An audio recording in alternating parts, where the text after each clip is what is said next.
Hello everyone, and welcome back to my channel.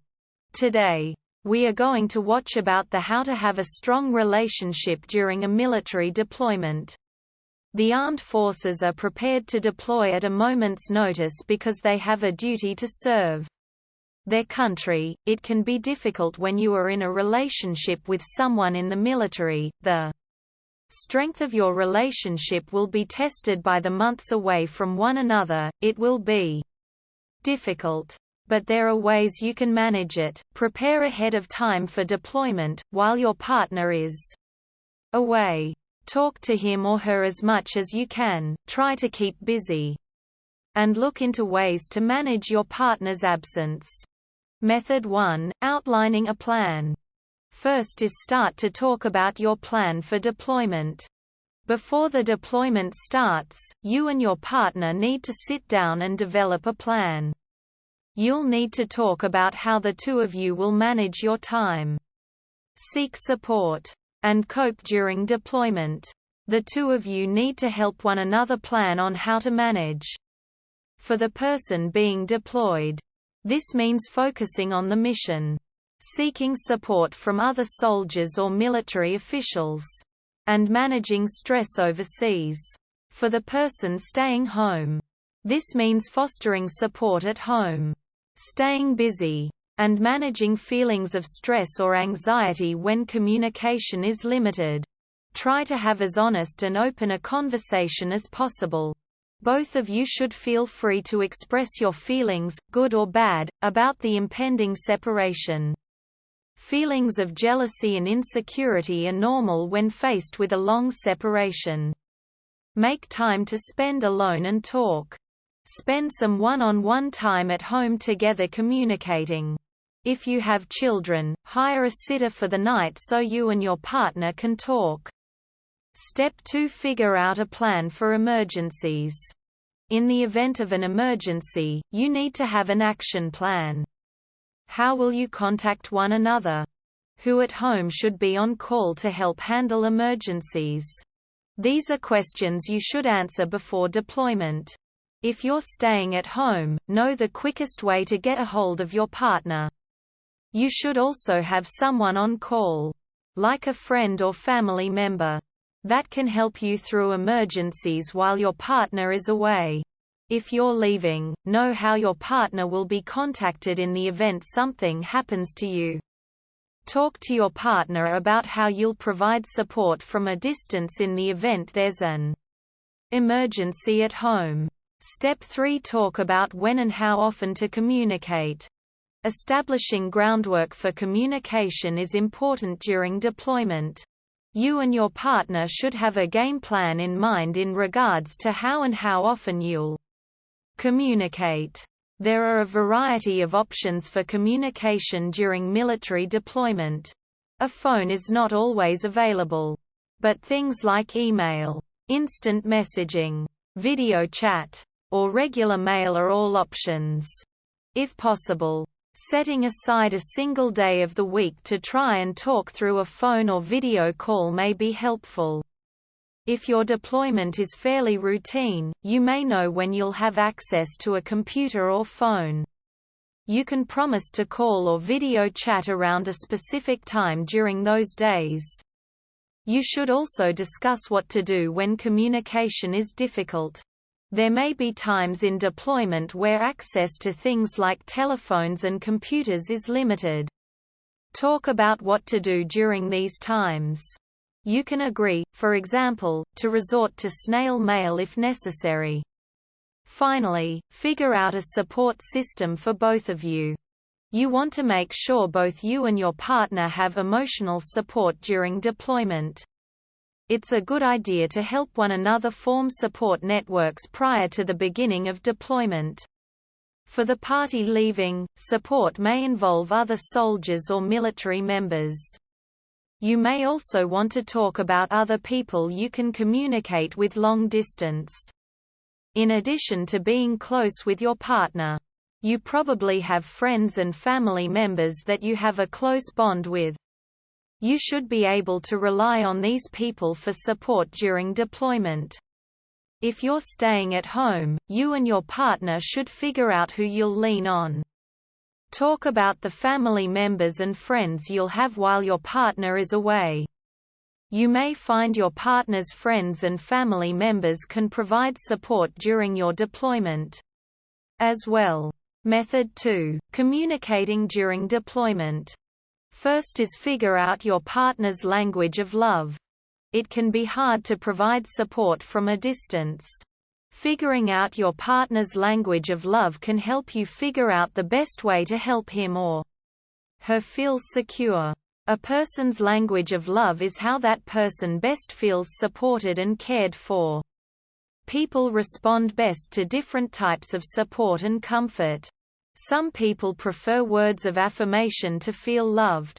Statements like, "I miss you" and "I love you" are helpful. If your partner seems to rely on words, try writing long letters and emails expressing how much you care. For some, actions are more important than words. People may feel supported if their partner shows they care through kind gestures, or sends gifts. If your partner prefers actions, you can send him or her care packages, make video messages, or periodically send gifts. Unfortunately, some languages of love are harder to cater to from a distance. Some people prefer physical touch and quality time to feel secure. This presents a challenge during deployment.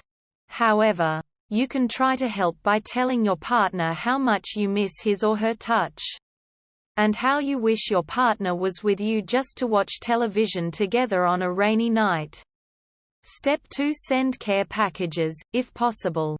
If you're able to send care packages to where your partner is deployed, do so.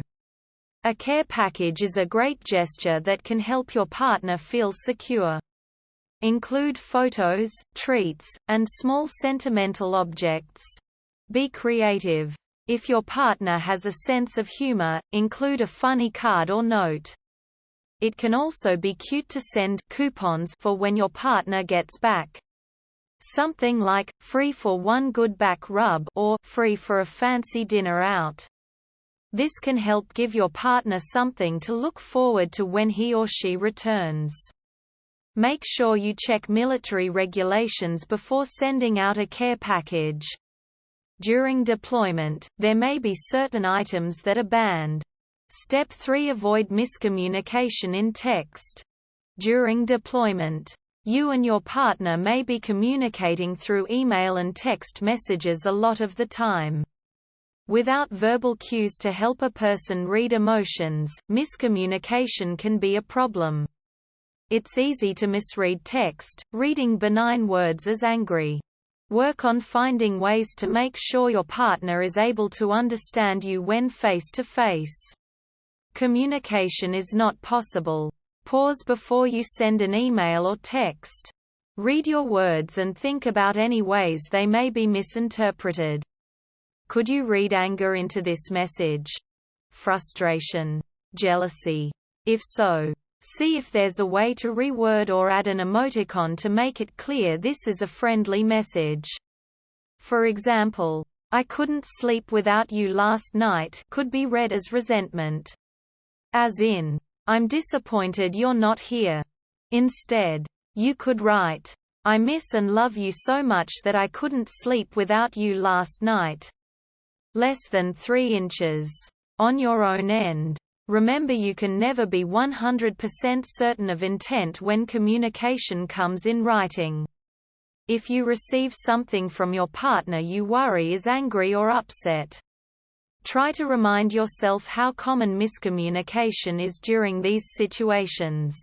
Take some time to calm down, and then return the message asking, politely, for clarification if you feel you need it.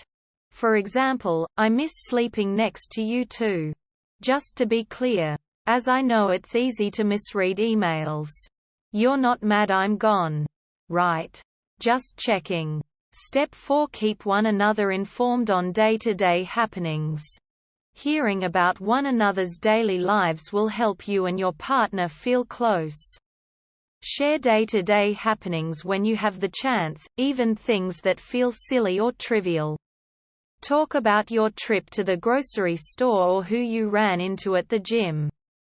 This will make your partner feel like he or she is there with you. Finally, find creative ways to provide long-distance support. Emails, phone calls, and texts are a nice way to stay in touch. However, try to get a little creative as well.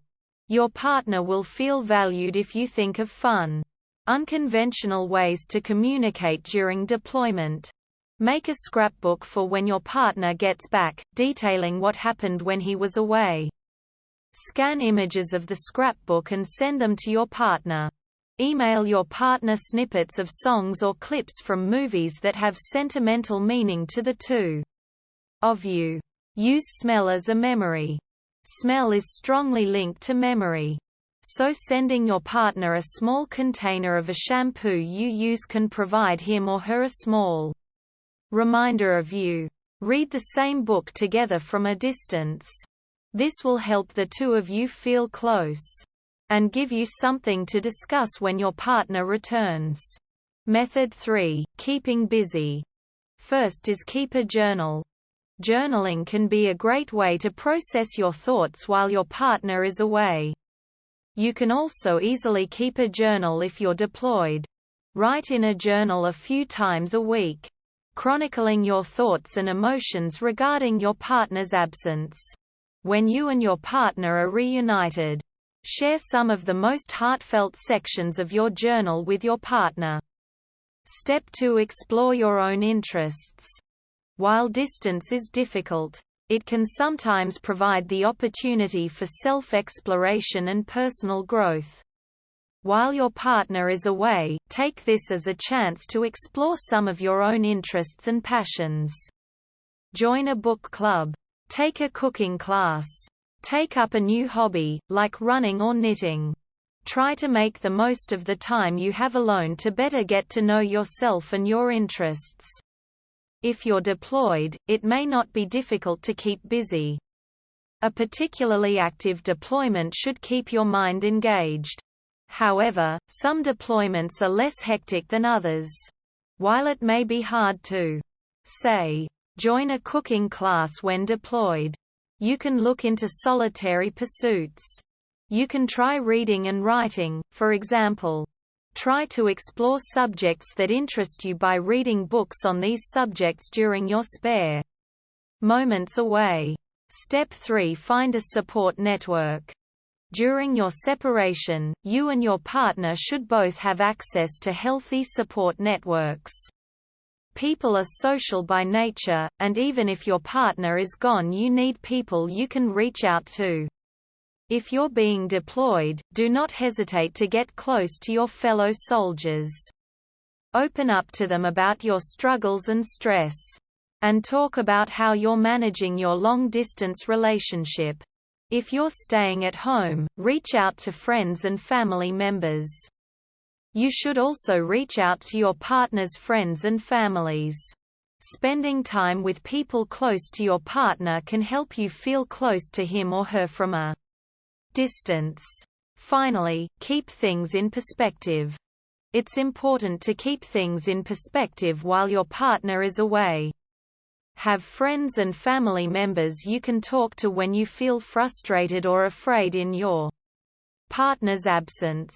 If you know another person with a partner in the military, this person may be able to help you keep things in perspective. While this time is difficult, keep in mind it will not last forever. Try to keep in mind that things are temporary, and your relationship may be stronger after your partner returns. If you're deployed, some of your fellow soldiers have probably also left partners at home during deployment. Try to talk to fellow soldiers about how you're feeling, and ask them for advice on how to cope. Some soldiers have probably been deployed multiple times, and may have advice for you on how to keep things in perspective. Method 4. Managing emotionally. First is work out issues on your end. Distance can create a lot of insecurity in a relationship. If you have pre-existing issues with insecurity or trust, distance can intensify these feelings. Try to find ways to work on your own insecurities. Talk about your insecurities with your partner and others. While you should not be accusatory when talking to your partner, it's okay to say you're feeling insecure. A little reassurance can go a long way. Examine your own issues with trust and insecurity. They may stem from a previous relationship. Try to understand that, while it's normal to worry when a partner is away, a lot of insecurity may be baseless. Step 2. Accept personal growth will occur while you're apart. When you and your partner are reunited, you will both be slightly different. There is a large chunk of time the two of you did not share. And you both may have become more self-reliant during this time. Try to accept that, when your partner returns, your relationship may be different than it was before. This is not necessarily a bad thing. While you have both changed, this may be for the better. The two of you may feel more secure in the relationship after seeing it thrive from a distance. Step 3. Have realistic expectations about communication. Communication will sometimes be difficult. Try to be understanding of this fact. There may be times when you don't hear from your partner for a few weeks. During these times, have others you can come to for support and care. Finally, seek professional help, if necessary.